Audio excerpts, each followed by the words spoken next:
Hello everyone, this is Ashish and today I'm going to share a very big secret of mine.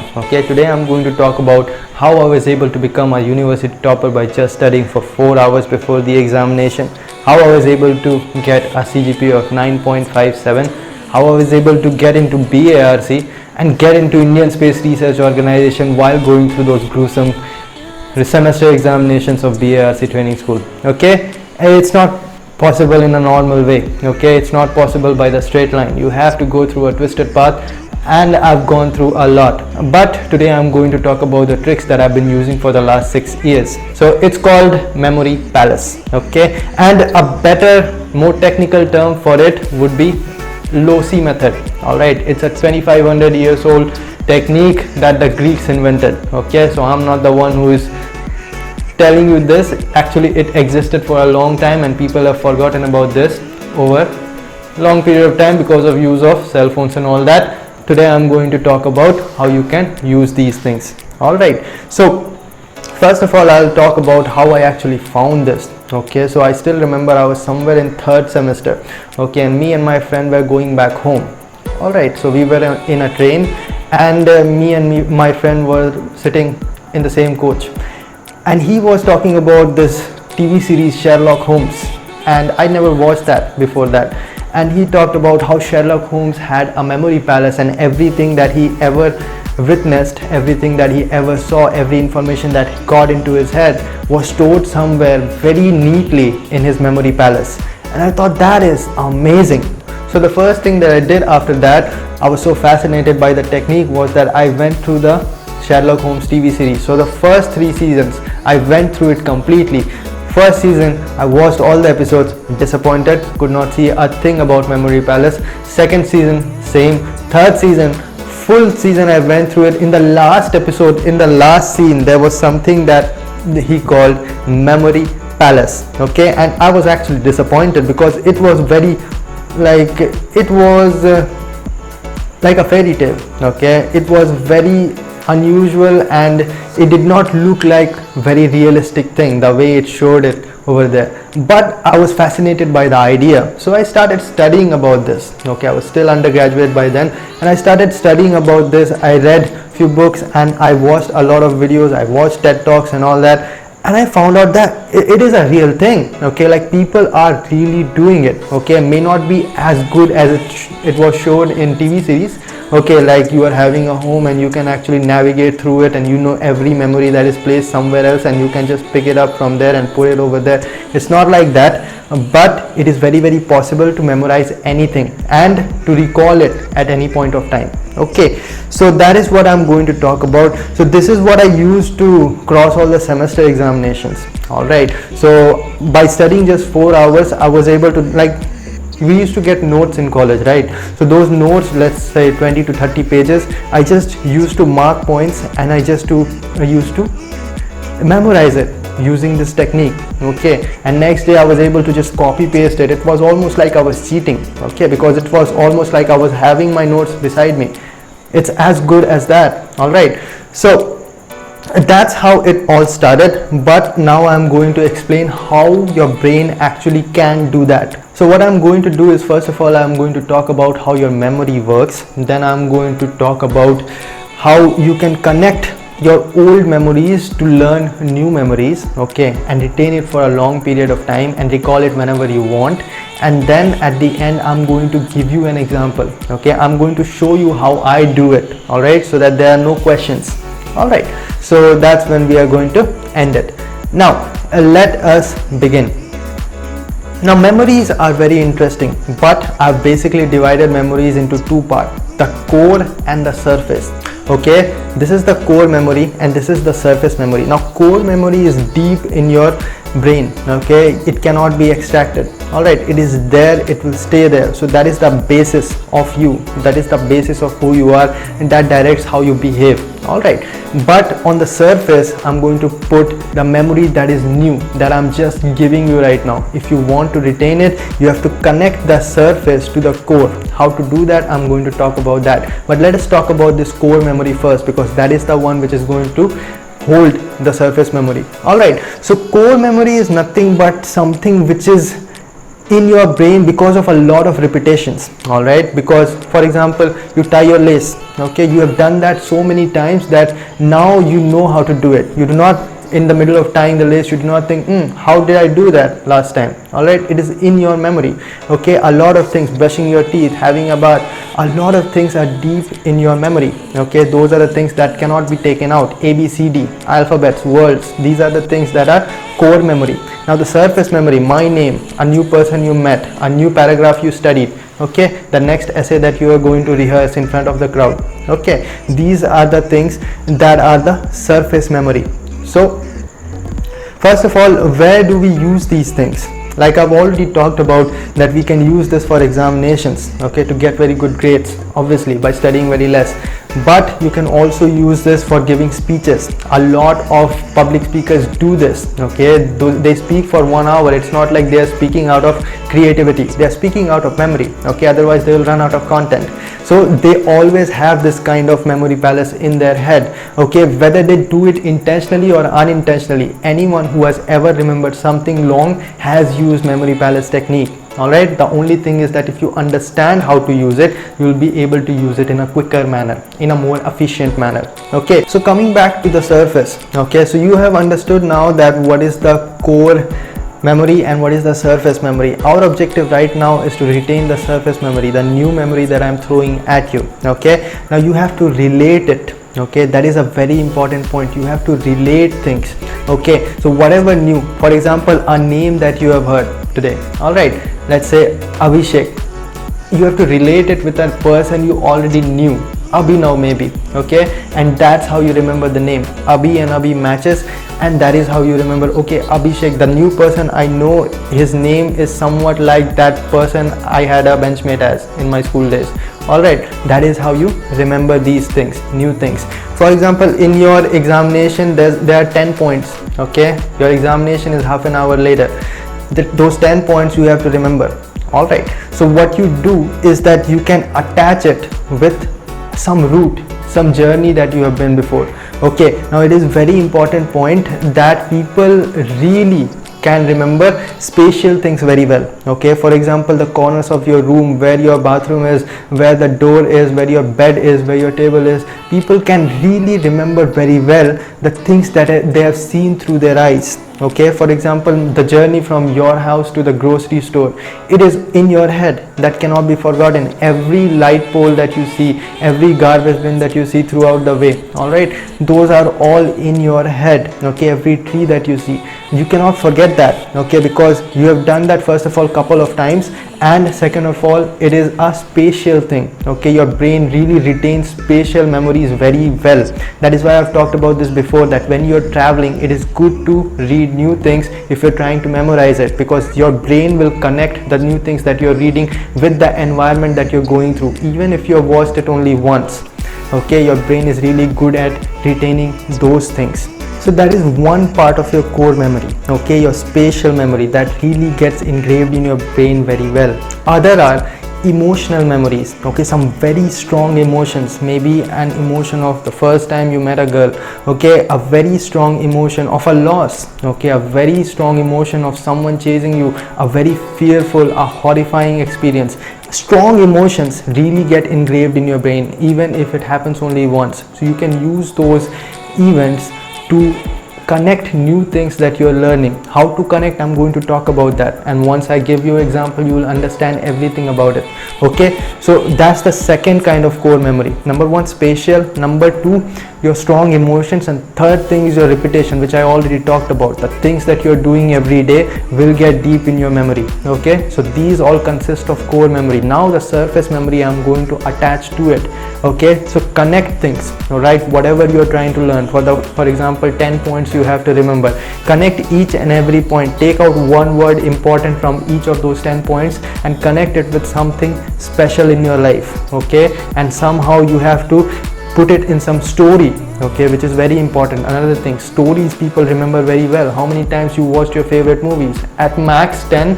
All right, but still, even if you have watched it only once, you still remember the full movie, because it's a story. Again, very deep emotions. You are emotionally connected to that story, and that is why you remember it. So patterns can be arranged according to the story, and each and every event that you want to remember can be connected to some strong emotions in your head or strong things that is in your core memory, and that is how we remember the full thing. So let me give you an example so that you finally understand what I'm talking about. Okay, so I'm going to give you a very normal example. I'm going to give you an example the way I remembered the whole thing that I'm going to say in this video.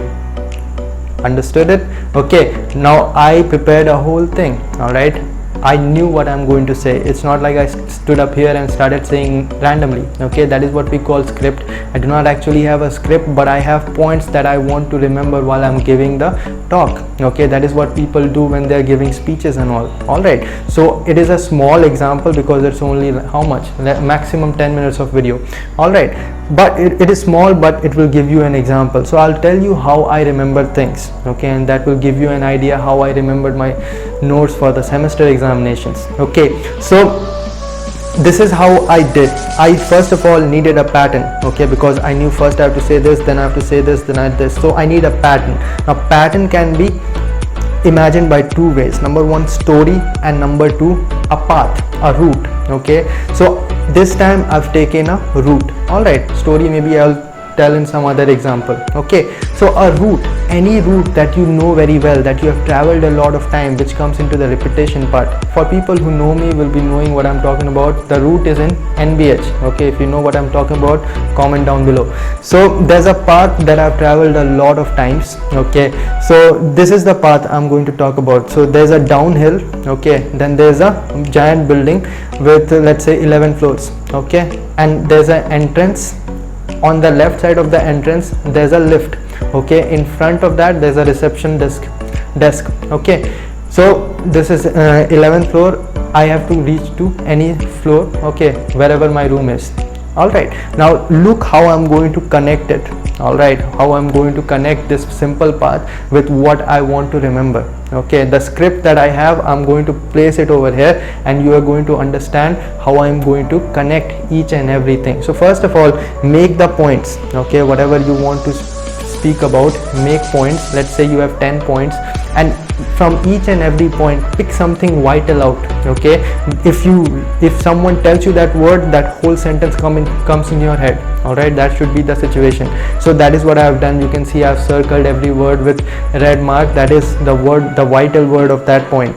All right, so the first one, I go downhill and I move right towards the building, and there I see a dustbin. All right, now dustbin does not actually exist over there, but in my head I've placed it over there so that it helps me remember something that I want to retain. What is that? Dustbin, bin reminds me of use me. All right, use me is reminding me of I used. All right, that is why I started this talk by talking about how I use memory palace. All right, do you understand how connect to the speeches? So I used reminds me completely that I have to talk about how I use memory palace. Okay, next I move inside the building. I move right. Okay, then I move left towards the lift. On the lift I saw a gold chain in the floor. It's in my head, very vivid, because you don't really all the time find gold chains lying around. Okay, but this time I did, so it's kind of a story too. All right, so I saw a gold chain. So what do I understand by that? I found a gold chain. So I found just reminds me that I have to talk about how I found the technique of memory palace. That's the second thing I talked about in my video. How I came to know. I was sitting with my friend, he talked about Sherlock Holmes and all that, so I found about that. All right, next I get into the lift. All right, lift, I press some floor, but in front of me in the lift I see something very unusual. Okay, I see a appendix, end of the book. Any end of any book has some appendix. All right, telling you which word is placed in which page and all that. So that is placed on the wall of the lift, which is very unusual. It does not happen, but it is vivid in my head. All right, so I can really see the whole appendix, giant appendix on the wall of the lift. What does it remind me? Appendix is an index kind of thing at the end. All right, so an index at the end. So what does it remind me? I'm going to talk about all the things that I'm going to talk throughout the video. All right, so that is the meaning of index. And very important for me to realize, for me to remember, is that at the end I'm going to talk about the example I'm going to speak about, which I'm doing right now, which is very, very important for me to remember. All right, so that is the thing of the whole giant appendix in front of me. Okay, next, that is not the only thing. I also visualize that in that appendix, all right, let's say 8 feet by 4 feet appendix, I am also seeing in the middle written gigantically, okay, in some very good font, which is memory. It is written memory, very crystal clear in my head. I can see that. Okay, what does that what does that tell me? That memory tells me that I have to bifurcate memory and I have to talk about how your memory actually works. Okay, and also that lift now stops at second floor. The button I pressed was for second floor, so I got out of second floor because I've gotten out of second floor a lot of time before. All right, so I got out of second floor, but what does second floor remind me? Second floor reminds me that I have to talk about 2 points. What are the two basic thing of memory? The core memory and the surface memory. Okay, so that's what I talked about next. Now this is what is always present in that place that I go. All right, in front of me there's a router. Okay, there's a router, internet router, and the internet thing, connection and all are present, but the main thing is that it is a router reminds me of route is a passage. Okay, and that's when I talk about how you can connect your memory to the path you take. All right, the passage, the routes you take, which are very well engraved in your head. Do you understand how I do it? Okay, so next what happens is that something weird, okay, so that you always remember that router just bursts. Okay, it completely blasts. Now what does it remind me? If something blasts, first of all, it is very vivid. It does not happen every day. All right, it is like a story that you cannot forget. Okay, now it blasts, I turn back and there's like 2 lifts. Okay, it's in my head, there are 2 lifts side by side, so I got out of this one and I turned back and I got into the other one. Do you understand? So these are just the scenario that I'm creating. Now I got into the second lift on the left side, and then now the right side lift had the appendix placed, the left side lift has a big example. All right, you read books, right? There are some examples, problem questions. Okay, a big page of problem example written on it, placed on again the 8 feet by 4 feet wall of the lift. All right, the second lift. Now this reminds me that I have to start talking about the example, which I'm doing right now, or maybe I did talk about it, started to talk about it 5 minutes ago. Now that lift again comes back to ground floor, I get out. Okay, and what I see is a painting competition going. Why? Because to me painting and drawing is related to imagination. So I have to talk about what imagination is, which I have not done yet. All right, I'm still in the example phase. And next I get out and I see Bruce Lee practicing. All right, for me Bruce Lee is a symbol of martial art. Martial art really connects, martial art really tells you to practice a lot. So it is a symbol of practice. So I'm going to talk about imagination and practice right now, but do you get it how I do it?